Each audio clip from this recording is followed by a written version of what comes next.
Selamat malam sahabat tengah malam. Malam ini saya ingin menceritakan kembali sebuah pengalaman yang dikirim oleh Ferdi, teman saya yang pada saat itu sedang pergi touring ke puncak. Di situ dia mengalami sebuah pengalaman yang mungkin tidak masuk akal. Juga ada musibah juga. Oleh karena itu, mari kita dengar ceritanya. Cerita ini dimulai pada saat kami bertuju ingin menghabiskan waktu liburan di Cipanas. Ada saya, Ferdi, 2 si Bob, 3 si Yusianto, dan keempat si Anton. Kelima dan sampai ketujuh mungkin gak bisa saya sebut namanya karena ada suatu hal lainnya. Pada saat itu kami berkumpul di rumah teman saya yang bernama si Bob itu. Kami bertuju menggunakan sepeda motor. Jadi karena 7 orang cuman ada 4 motor, 3-nya boncengan dan saya sendiri yang gak boncengan. Kami sih udah sering kan melakukan touring juga, udah kebetulan beberapa kali menginap di villa tersebut karena villa tersebut juga punya kenalan saya, sehingga saya megang kunci villanya itu. Perjalanan mulai start dari rumahnya si Bob itu sekitar pukul jam 10 malam melalui Jalan Raya Bogor. Di perjalanan sih tidak ada hal yang aneh. Kami semua berjalan dengan rapi, tertib seperti touring pada biasanya, dimana saya juga sebagai pimpinan teman-teman, saya yang paling pertama seperti yang udah direncanakan sebelumnya. Kejadian mulai aneh itu saat ada di daerah, mungkin setelah puncak pas ya, di dekat daerah botol kecap itu entah kenapa teman-teman saya itu tiba-tiba maju motor mereka dengan cepatnya dan mulai mendahului saya. Dan terutama teman saya yang bernama Yusianto itu langsung, nggak tahu cepet banget, dia langsung tiba-tiba nyusul saya, kemudian langsung ngegas gitu aja meninggalkan saya dan disusul dengan yang lainnya juga, si Bob dan si Anton. Jadi waktu itu saya ditinggal. Nah, saya pikir kok aneh ini, nggak kayak biasanya mereka kan ngedahuluin saya. Biasanya tuh enggak, kita udah touring tuh udah nggak sekali 2 kali, jadi aneh kalau mereka kayak gitu kan. Ya cuman gimana, waktu itu saya coba kejar mereka gitu loh, ibaratnya mau nanya kenapa sih buru-buru. Ini kan apalagi sekarang di jalan itu kan turunan maksudnya biar safety aja gitu. Cuman mereka majunya tuh cepet. Saya udah coba nyusul tapi nggak kekejar ya karena sudah lumayan jauh, jalannya menurun ya, saya nggak ngejar juga. Ya udah, mereka juga udah tahu tempatnya di mana kan, karena balik lagi yang saya bilang, itu tuh nggak sekali 2 kali kita nginap di situ karena itu juga punya kenalan saya villanya. Cuman di dalam perjalanan itu saya mikirnya gini, kok mereka ngapain cepet-cepet begini, nggak kayak biasanya. Sambil jalan itu saya, nggak kayak biasanya. Apa mereka pengen cepet-cepet istirahat di villa kah? Lah, tapi kan kuncinya gue yang bawa. Itu pikiran saya di jalan sampai villa. Saya lihat tuh mereka pada ngobrol di depan villa sambil nunggu saya. Saya turun dari motor sambil ngambil kunci pintu villa.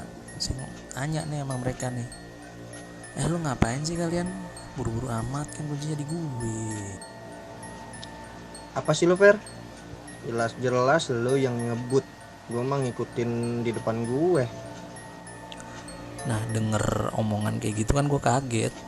Jelas-jelas gue di belakang mereka tuh ngedahuluin gue, nggak kayak biasanya.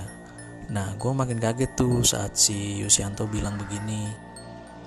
Ah, lo Fer kemana aja? Tadi gue ngikutin lo cepet banget. Gue ikutin sampai komplek villa. Pas depan villa malah nggak ada. Ya gue pikir lo muter nyari snack dulu ke warung. Omongan si Yustianto itu diaminin sama temen-temen gue yang lain kan. Mereka ngomongnya juga sama, ngelihat gue di depan itu naik motornya tuh kenceng gitu, kenceng terus ngejauh itu dari mereka. Akhirnya mereka mutusin ngejar gue kan, jadi mereka juga ngikutin pacu kendaraan gue, juga coba nyusul gue. Gue yang denger kayak gitu mikir dalam hati sih sebenarnya, ya udahlah, kita kan di sini mau seneng-seneng, kalau kita ngomong-ngomongin yang kayak gini kan malah nanti takut merusak suasana tuh maksud gue. Ya udah, akhirnya gue diem aja, gue yain aja. Nah, malam itu akhirnya kan kita ya udah istirahat dulu, ada yang ngobrol, ada yang istirahat. Tapi yang jelas malam itu tenang, nggak ada gangguan apa-apa ya. Cuman itu yang jadi pikiran gue selama ada di Cipanas itu.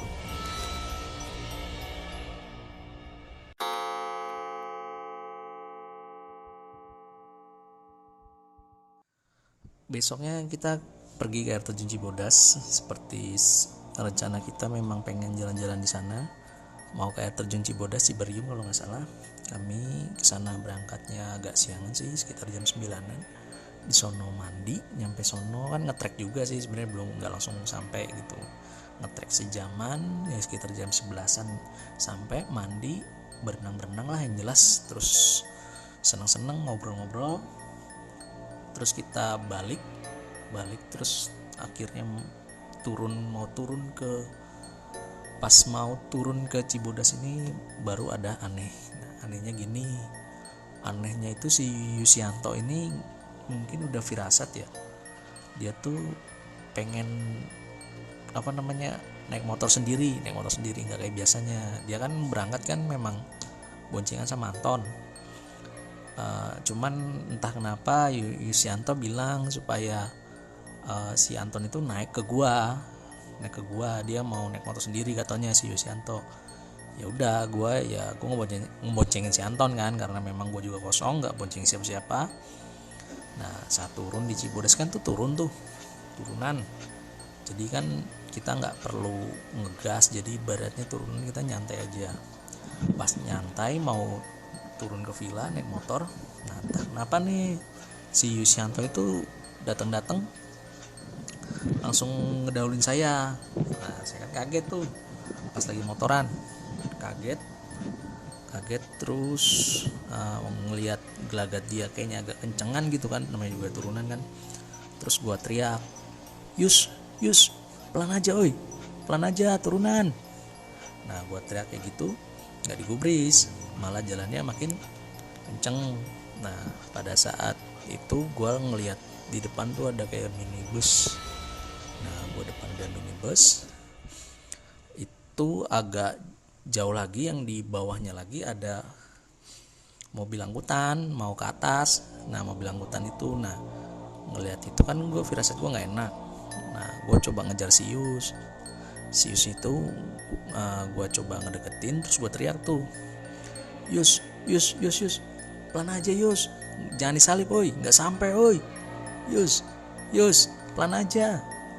Nah, si Yusianto ini tetap aja jalannya kenceng, coba nyalip minibus kan, dan bener aja sesuai firasat gua, itu si Yus ini bisa nyalip minibus tapi nggak punya ruang buat ngindarin angkot. Nah, tabrakan dah tuh, dia jatuh ke kiri, terus tabrak minibus. Nah, dari situ gue shock banget nih sama teman-teman gue shock. Teman-teman gue juga akhirnya pada bantuin si Yus sama orang lain kan, yang penduduk sekitar. Si Yus ini ibaratnya jatuhnya parah lah, udah tabrak parah gitu, sampai keseret segala macam, tapi dia masih sadar. Terus sama warga sama kita bawa ke rumah sakit Cimacan, kan deket tuh sama rumah sakit Cimacan. Nah, di Cimacan ini dokternya bilang harus dibawa ke Jakarta karena kurang alat. Nah, kan kami setengah shock nih, kita berunding siapa yang mau ikut dampingin si Yus ini buat ke Jakarta, buat turun ke Jakarta. Soalnya kan ibaratnya barang-barangnya di villa kan masih ada segala macam, terus motor segala macam. Ya udah, sama akhirnya tuh sepakat yang ngedampingin si Yus itu 3 orang ini buat turun dampingin Yus di ambulan buat turun. Nah kami ngurus hal lain kayak barang, administrasi segala macam sebelum pulang ke Jakarta tuh. Juga kami juga nggak lupa ngubungin orang tuanya Yus kan. Nah setelah itu sekitaran jam 9 malam si Yus udah naik ambulan turun ke bawah. Kita juga jam 10 udah selesai ngurus dokumen segala macam. Nah kita balik ke villa maksud kita kan yang bertiga itu, gua sama si ini Anton sama satu lagi si yang gak gue sebut namanya itu kan mau ngerapiin barang-barang terus kita balik mau ke Jakarta. Nah cuman kan waktu itu udah malam jam 10, terus kita juga udah kecapean, masih shock juga kan. Ya gimana ya, orang ibaratnya kita ngelihat dia tabrakan sampai di bawah mobil kayak gitu ya kan, kita kan ibaratnya shock juga, masih takut-takutan tuh malam-malam lagi. Nah ibaratnya munculnya ada wacana bilang besok aja apa ya, besok pagi aja baliknya, gue masih shock nih. Ibaratnya gue ngeliat Yus kayak gitu, gue agak takut-takutan buat turun gitu. Nah pas ada wacana gitu, tiba-tiba di villa tuh kita merinding bro, merinding ketakutan, nggak tahu kenapa. Kita kayak ada yang ngawasin, terus dia marah banget gitu. Dia marah banget, terus kayak melototin kita. Itu kerasa ibaratnya itu di arah lantai 2 dia kayak natap ngawasin, tapi kita nggak bisa ngeliat, cuman rasanya tuh kita kayak diawasin aja. Semuanya merinding, bertiga itu merinding. Ya udah kan, dengar ngeliat di merindingnya itu kita juga ada kode-kode tersebut. Temen gue juga pada sadar semua, tiga-tiganya itu yang berdua itu. Akhirnya oke, kita balik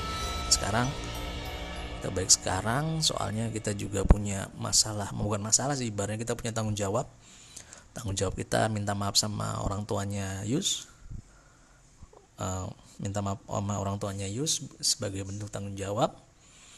Ya udah tuh kita balik ke Jakarta, ketemu Yus segala macam, minta maaf. Yus sendiri koma 10 hari tapi berhasil selamat. Nah pas dia siluman tuh terus membaik, gue tanya sama Yus sama teman-teman lain sih, gue tanya gini, Yus lu kok ngebut jalannya kok cepet banget sih Yus, naik motornya, padahal gue udah teriak supaya lu berhenti gitu, maksudnya pelan gitu lu, terus nggak sampai lu ngebalap itu mobil gitu. Nah, si Yus cuman bilang, nggak fair, lu waktu gua nyalip lu diem aja,